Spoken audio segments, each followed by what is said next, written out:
let's start. Future of online sales.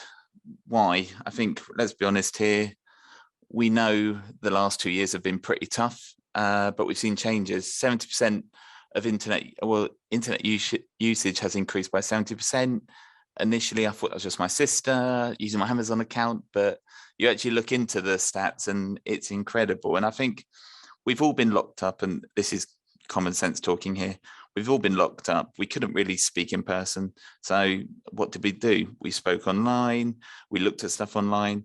We literally migrated from that first impression counts to the first impression counts, but digitally. So sometimes people see you before you've even met them. And that's a terrifying thing for businesses, because the future of online sales has changed. So a little bit about me, Director of Digital Marketing, my email address, LinkedIn, Twitter. Twitter's probably the one to use if I get anything wrong. Please tweet me. That's the easiest one to respond to. But actually, yeah, no, please do contact me. I'm always here to help. I think that's what I want to really get across today, is actually questions, anything like that. I'm always happy to help, because realistically, if I'm from a point of knowledge, I want to share that knowledge, and Kayo Digital does. And that's because we're here to make a positive difference in business through technology. It's kind of where Kayo Digital wants to be. So for people who haven't heard of us, we're a digital agency. We produce web design, software, apps, and digital marketing. I think what really sets us apart is we're a digital partner to companies looking to grow and evolve. We've done pretty well from that over the last few years, picked up a few national awards, especially the Agency Award of the Year.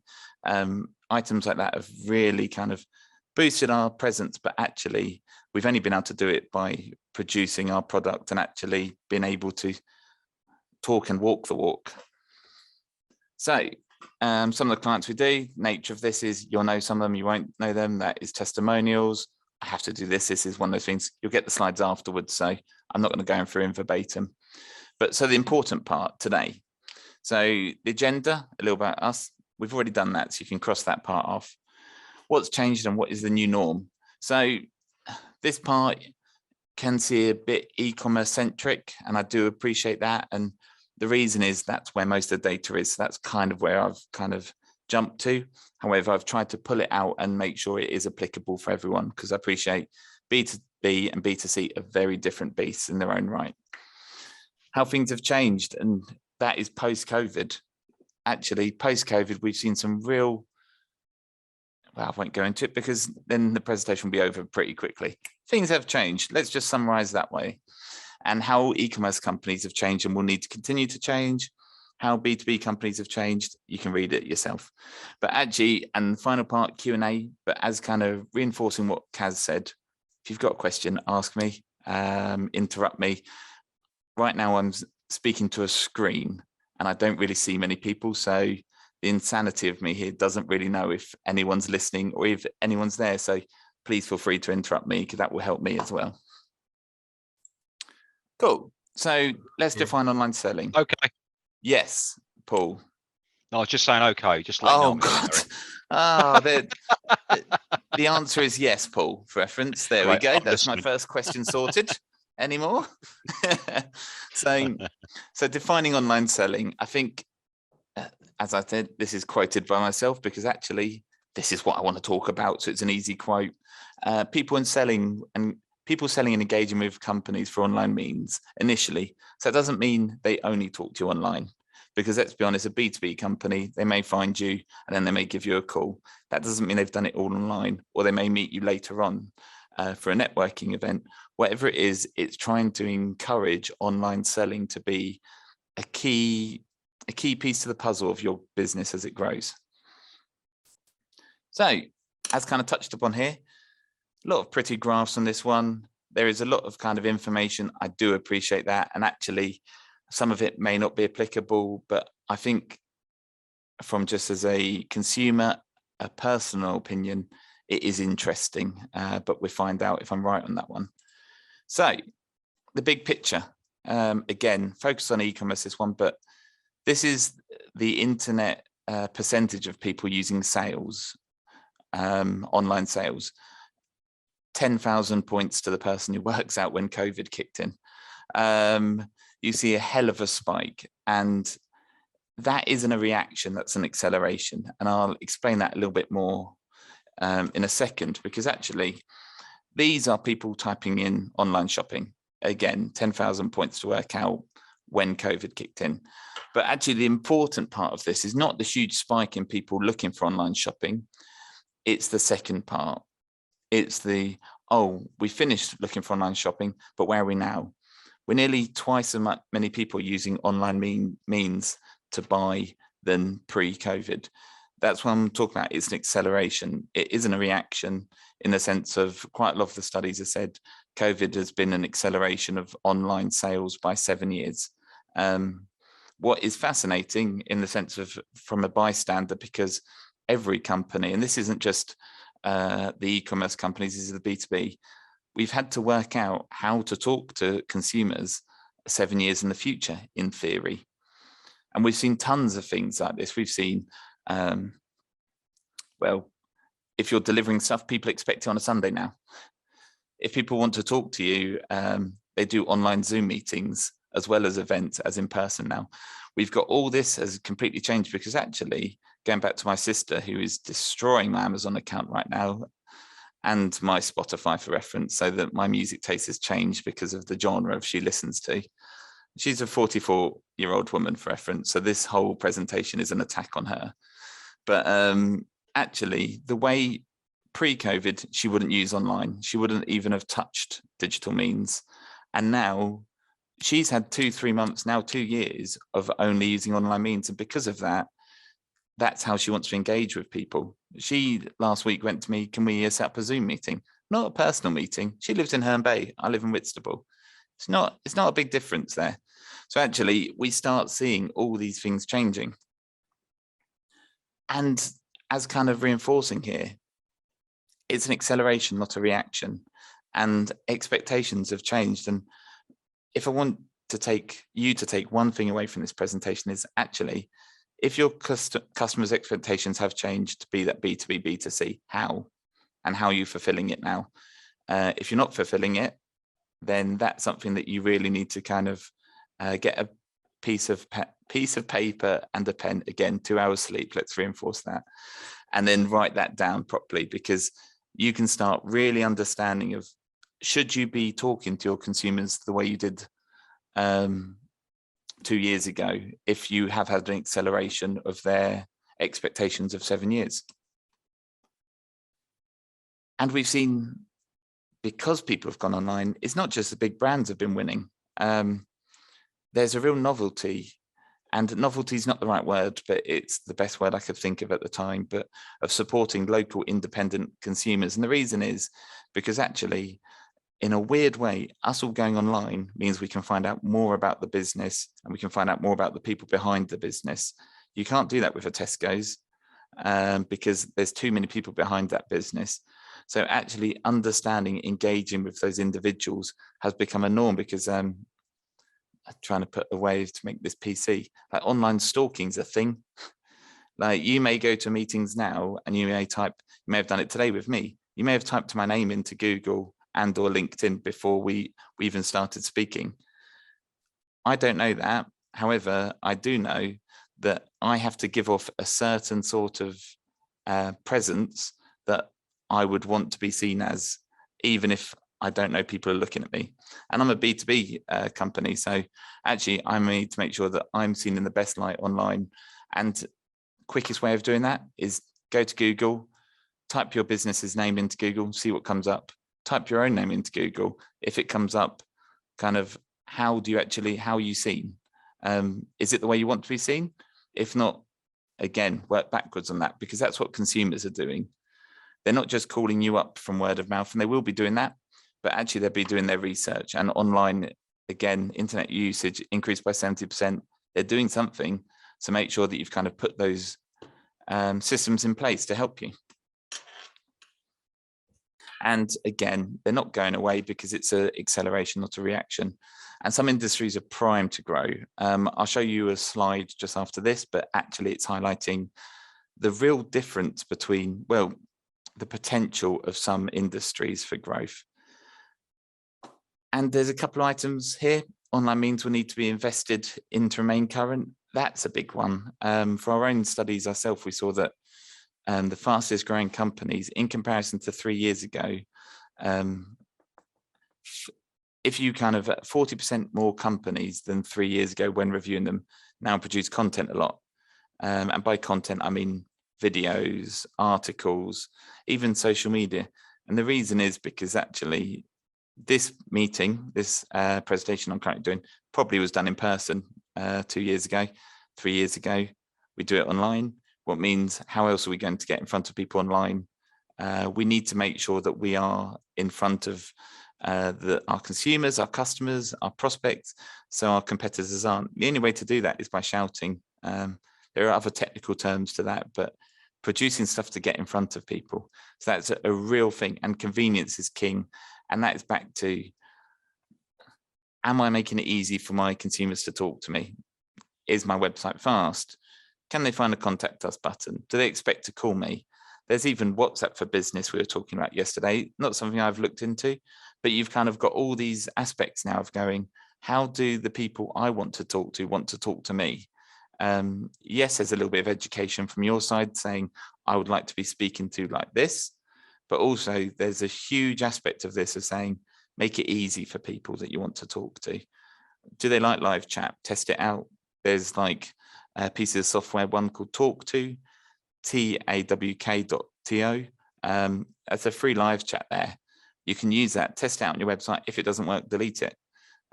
Kiss some frogs is a way of putting it. But again, especially the next 2 years is an uphill battle for most businesses because we, in theory, are working in the future, 7 years in the future than we were before. And because of that, we need to be able to react, test, and learn. And here's some of the kind of areas that are seeing expected growth.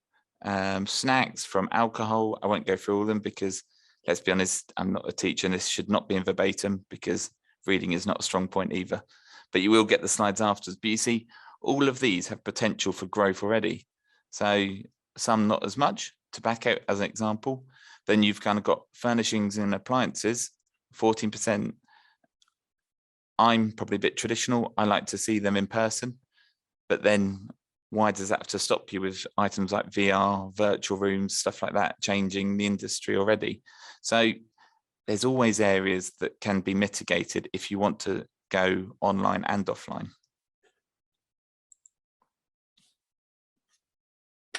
So I'm just going to quickly check chat for any questions. Cool. No questions. That's good for me. Actually, I'll say it out loud. Any questions before I go on to the next part? Silence is a no. Good morning, Harry. Sorry, I was trying to find me on. Oh, that's all right, Jeremy. Jeremy from the First Aid Team. In the previous slide, you showed from McKinley there was a pre-COVID and projected post-COVID. Yes. How solid are those figures, or are they? I mean, do they have any?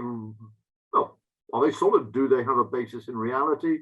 Are they sort of sitting and saying, "Well, look, we expect we've had this massive peak. We expect it to tail off by 50%." Just give me some sort of basis on which they've arrived at those projections, please. Yeah, no, of course. If I go back to it, I think actually, so I say solid, it's expected. So this was actually that's the question. Yeah. So it's the expected growth. So there hasn't been enough data because we're still in COVID, to be honest, but post it. But the big item to this, I think, is them talking. What they did was they talked to X amount of audience members and said, would you buy alcohol online, as an example, and have we seen that search and demand increase? So it's the expected. However, personally, as anecdotally, I've got quite a lot of e-commerce clients. Yep, there's been a dip in the sense of pre-COVID. As an example here, we have one client pre-COVID. In the first year, he made £6,000 online. Nothing to write home about. During COVID, he made 1.6 million in the first year online. This year, he's on about 1.5 million. So there has been a dip, but not significantly. But then if you look in relation to pre-COVID, it's just a different world for him. And because of that, he's had to work out logistics, how to engage. And again, anecdotally, I've got a second client, not naming names on either of these, but who had ludicrous growth in the first year. That 6,000 to the 1.6 million was nothing in comparison to this. However, they had made the assumption that that would just happen now. They didn't have to do any more marketing. That's what they do now. They just make sales like this. And because of that, they've had a huge dip off because they haven't been talking to their consumers. They just expected now the consumers have found us, they'll stay there. So they haven't done any marketing, any social media. And because of that, they went from 1 month during COVID, I think 420 grand, to the same month the year after to around like 64 grand. So you see, like, that sort of drop was significant. And I think it's, the growth is there. It's how you market to that growth and keep it.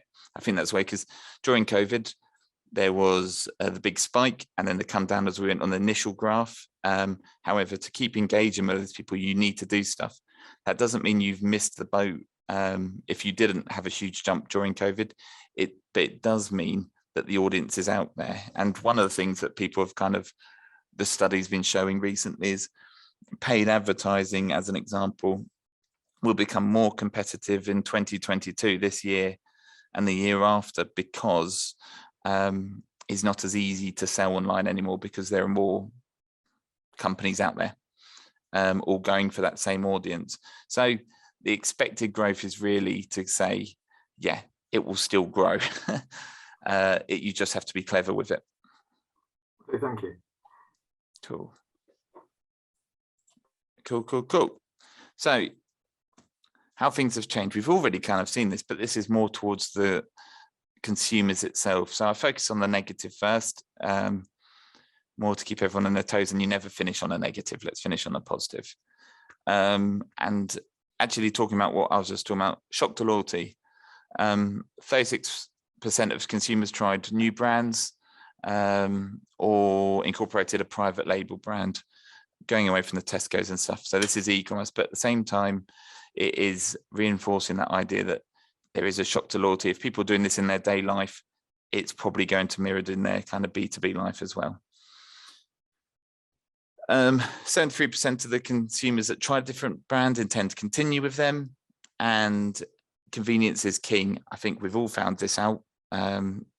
Amazon have done pretty well from it, but there are other things of going, actually, I want someone to answer my answer now, be that if you're working with a web design company, or you're working, you're trying to order a wedding ring, as an example.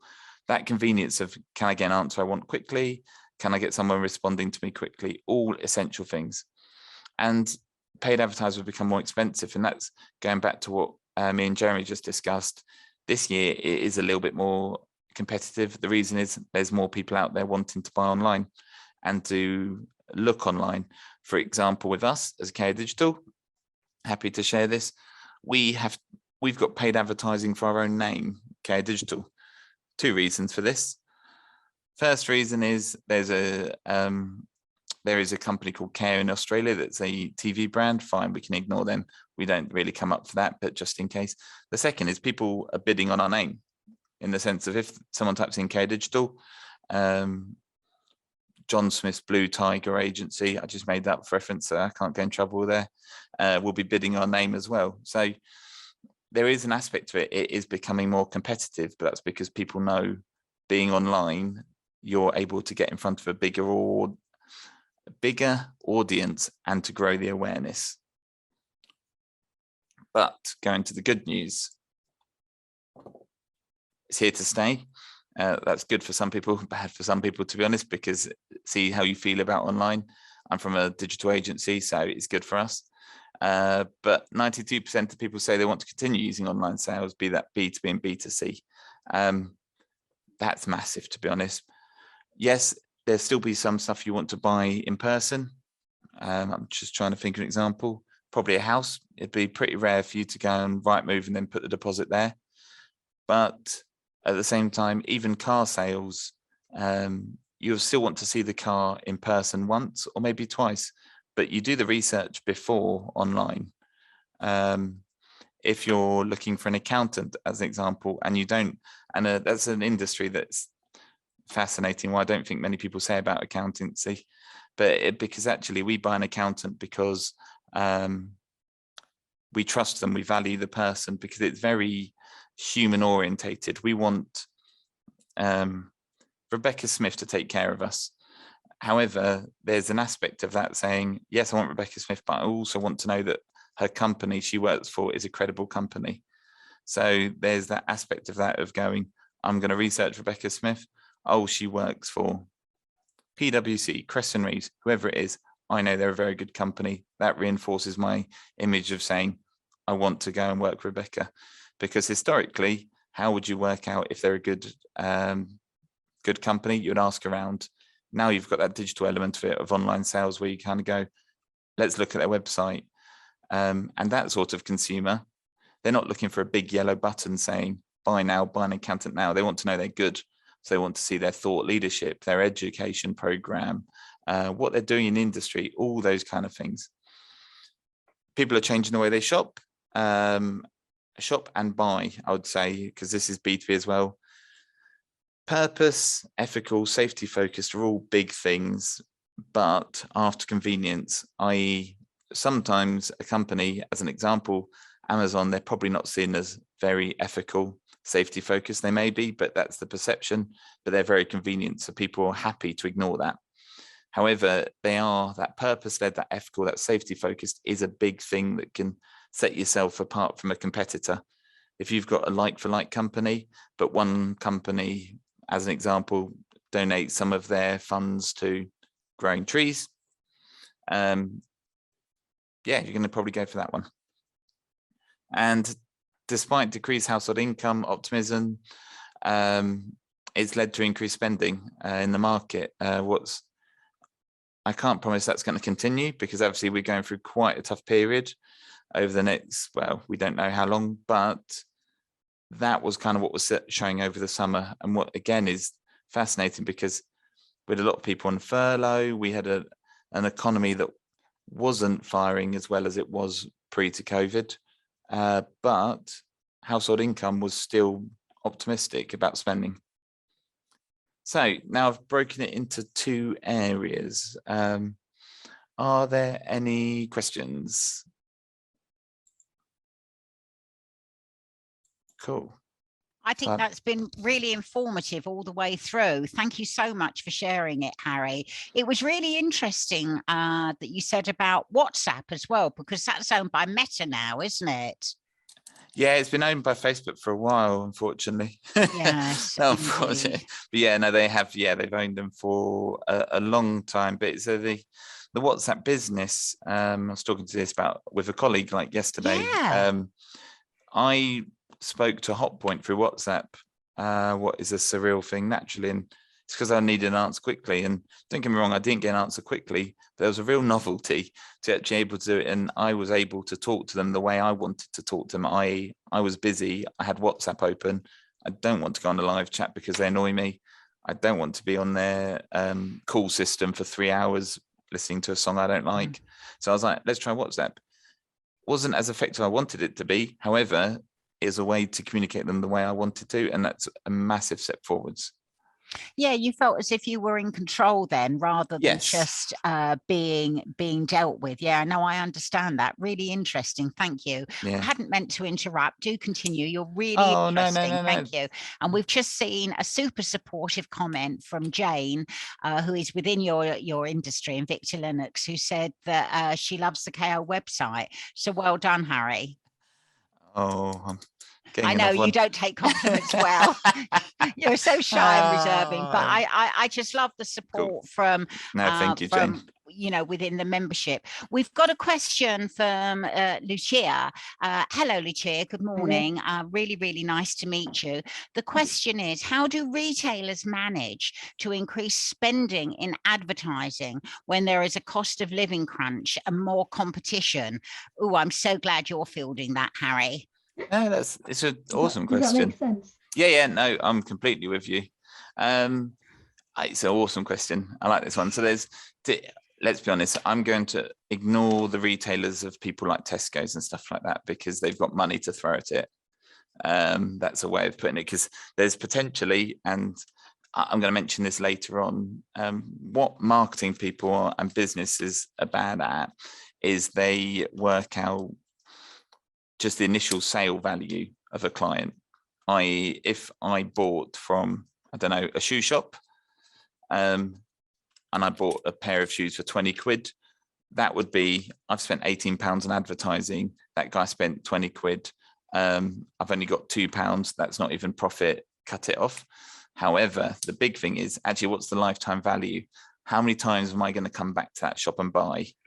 And that's almost the different way of looking at it. So that's one thing to consider, of going, retailers need to have a way of working out the lifetime value of the customer. And there's a second aspect, I'll talk about that in a bit, and how do they manage to increase spending in advertising?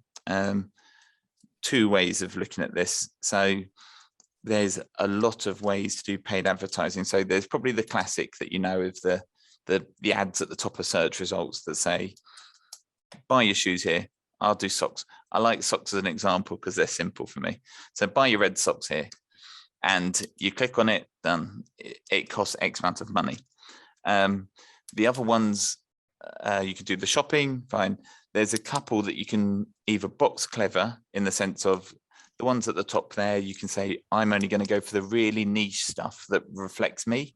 So back to that idea that people want to support local and ethical. I've got a habit, and again, my daughter's called Willow Dance, so I'm probably from quite a hippie household for reference, but I will type in sustainable socks as an example all the time, or non-elastic socks. But actually, you kind of find those things of going, I don't want to just advertise on the word socks because I can't compete with the bigger boys. I'll get less clicks, I'm happy for that. Maybe I'll get a bit more sales, fine. Whatever it is, you kind of focus on that aspect. Then there's the second part of this, of the boxing clever, of going, and yeah, I'm jumping forward slightly. Something called, well, cookies, you may have heard them, the stuff websites put in your browser and follow you around the internet. They're becoming frowned upon by consumers, because we don't want to know that Facebook, as an example, knows where we're going and what we're doing. And because of that, cookies will disappear, and it's a big argument in the advertising world. So I won't go into that because there's no answer, to be honest. However, the one thing that I would recommend is, if you're a retailer looking to do advertising, the biggest power you own is owned data. And by that, I mean all the email addresses of people you've previously worked with. And this is actually B2B or B2C. That is almost your gold mine, because the more cookies disappear, the more unowned data you're able to acquire disappears. So that owned data becomes more valuable to you, your company, people trying to buy you, whatever it is. And then with that data, you're able to do, I'm trying to think of the technical name, what probably won't actually help, matched type advertising. What basically means is, I've got 2,000 email addresses,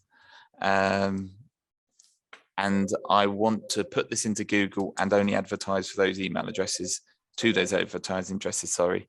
And you're able to do that. So actually advertising to your consumers, because if they use that email address to log on to their Google or to their Facebook and stuff, you can target them specifically and put advertising to them. So for repeat customers, or even, I don't know, upsells. So aspects like that, but it is hard. You just have to box a little bit clever. So find the more niche stuff and target people you already know, that are kind of like low hanging fruit. It's very helpful. Thank you.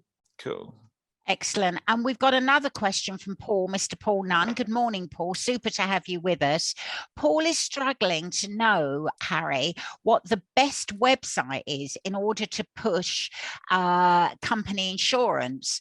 I'm told that he says that you need to throw lots of money at it, click rates, SEO, and he says it's an absolute minefield. Yes, yeah, it is. That's the conclusion. There is no. I'm going now then. Oh yeah, no, it is. I wouldn't know which website to list on for the insurance side. I know you have tons of I don't know, compare the market and stuff like that. But with regards to SEO and paid advertising, my advice on that front is paid advertising. Anything you do, understand, we call it the CPA, the cost per acquisition, i.e. how much you're willing to spend to get a sale. And you use that to, again, work out your profit margins and the lifetime value of the customer. Because the one thing Google advertising is good at is forecasting. You can forecast, if I spend £2,000, how many inquiries should I get? Should is the key word here. It's not Mystic Meg. That is a real 90s reference, and I kind of apologize for that. It's not Mystic Meg. It's actually the ability to kind of plan properly. Always get an expert to do it. We can do it. There's an upsell for myself. But no, always try and actually work out, this is our cost per acquisition, how much am I willing to spend, and then work backwards. Because if you're not getting that CPA, then you can go, oh, I turn off, that's not working, try something else. With regards to SEO, especially for all companies, this is the one thing that is very good at getting in front of people and building that brand awareness. And it won't instantly get sales, but it will grow the company in the future, is answering questions with articles. I think I've potentially simplified that too much, but I'm trying to think of a really good example. The boiler industry. We all know British Gas. They don't really have to do much, to be honest, because we all know them. However, there are other companies, for example, Boxed, Swale Heating, etc., etc., etc. All of them need to compete against British Gas. How are they going to do it? Probably not through brand name. So Box is a good example. BOXT. All they've done is they've got a website. This is a made-up number, but let's say 100 pages. 95% of those pages are guides writing about stuff. And that's because they're attracting people, not by people knowing their name, but by people searching to answer a question. For example, I don't know, how do I get insurance to Fiji? Little things like that. And you just find your market. What are people writing? And what hasn't been answered is the key thing, and write around that. And it's quite a long strategy, but it's quite a powerful one. Thanks, Harry. Cool. Thank you, Harry. Yeah, let's continue, because I'm acutely aware of time, and I know you've got so much super information to share with us. I don't want to rush you, especially as you've only had 2 hours sleep. Hakuna Matata, as Lion King would say. Cool. Can you sing that? No, I was the only person in my year at school that wasn't allowed to sing in the choir because I was that bad. So this is what you're dealing with here. The bass level's poor. Let's rock and roll. This is what our audience have paid for. Your technical verbose, and not me just joshing with you. Or me singing. So cool. So yeah, so the e-commerce. So Sunday parcel deliveries, huge actually, because Amazon has showed how convenient it can be to get something on Sunday. Royal Mail has to take on that. Currently in America, Amazon is the biggest delivery company in North America, and it's becoming like that in the UK. So Royal Mail's having to kind of up its game, for lack of a better word, and say Sunday's cool, fine, we can do all days, just compete against Amazon. So convenience there. Personalized marketing, DXPs. This is a bit of a future one. Pretty much ignore that in your life now, but there's a CMS, something that runs a website that are considered DXPs, so digital experience platforms. They're basically automated marketing platforms that run a website. Very expensive at the moment. I only bring them up now because actually the nature of technology, it becomes cheaper quite quickly. So they're expensive now, like you're looking for a website around 80 grand plus as a starter, but 2, 3, 4, hopefully years down the line, they may become more attainable to other companies. Those third cookies, I've touched upon that already. So e-commerce companies, you have to be confident in building your client base up, building that owned data, those email addresses, because they will become more important in the future. Just general e-commerce growth, because we've already said people are expected to do more. Internet usage has grown. We need to focus on lifetime value rather than just the channel profitability. So for SEO, I've made 10 sales, each one have been worth £10. That's £100. I spend £200 on SEO. I don't want to do that anymore. What's the lifetime value of those people? Is there a positive or negative income to you? Virtual experiences start to grow. So we've already had 2 inquiries about that this year, about people looking into VR, virtual fitting rooms, an example for an e-commerce store where you're able to try the earrings on. We'll take a photo and superimpose the earrings on your face or anything like that. Make it a bit easier for people, again, highlighting convenience here. And you're localizing experiences. So moving away from, I want to work with the big multinational brands, I actually want to work with Karen Sadler, who has created a bee farm locally and who sells her own honey. Why? Because Karen's doing it ethically. I like her story. I like her idea, all that thing, because she's promoting in social media groups. She's got a local shop. So that it will become a little bit more local. I even, and again, this is a biased opinion here, I type in UK. If I want something, I don't know, trying to think, suits as an example, a suit, I'm buying a suit at the moment. I write UK suit providers kind of thing. And I don't know why, I'll be honest, in hindsight, I've got no clue why, but I just feel like I'm supporting local, albeit the UK is quite local to me and quite large. But yeah, so that's that one. What time is it? Cool, fine. And then the final one, I think, no, the second to final one. So B2B, and this is, we'll be releasing this report soon, the next month or 2. We review what the fastest growing companies in the Southeast are doing online. We've done it for 3 years now, and we're starting to see patterns.